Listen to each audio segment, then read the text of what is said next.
He already knows everything that's going on in our lives. There's nothing hidden to him, but he wants to hear from your heart. You know, as you build friendships with people, the more you open up your life to them, and the more they open their life to you, that's where the bond comes in. That's the way it works. Spending time, opening up your life to that other person. In the book of Revelation, Christ recalled the church at Ephesus.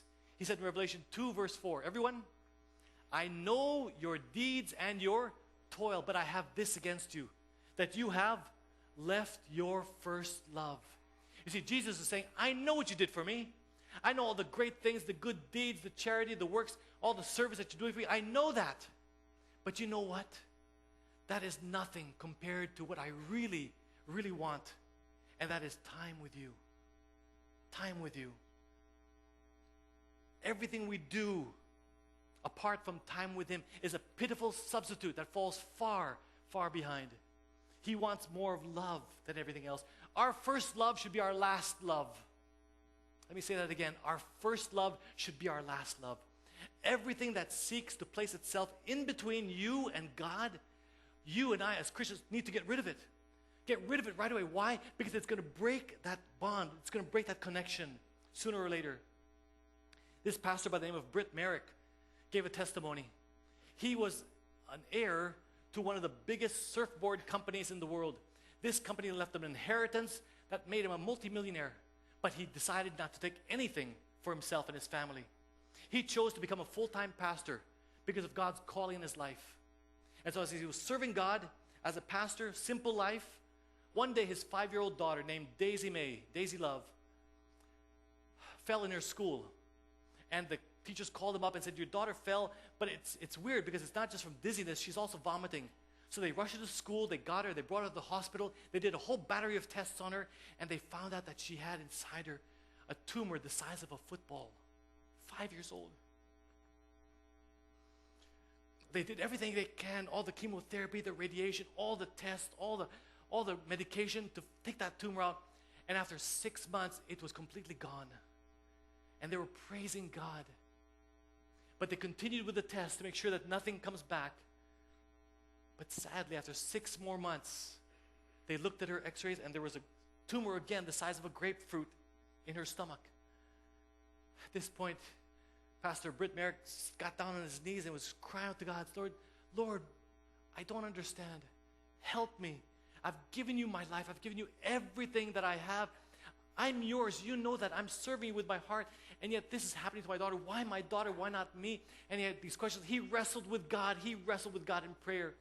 And after many days, he finally came to the conclusion where he said to God, Lord, in spite of whatever happens to my daughter, I will still love you. I will still serve you. That's the conclusion we should all come to. And that only comes through intimacy. Friends, everything we do for Christ must be an outflow from our intimacy with Him. That's the only way.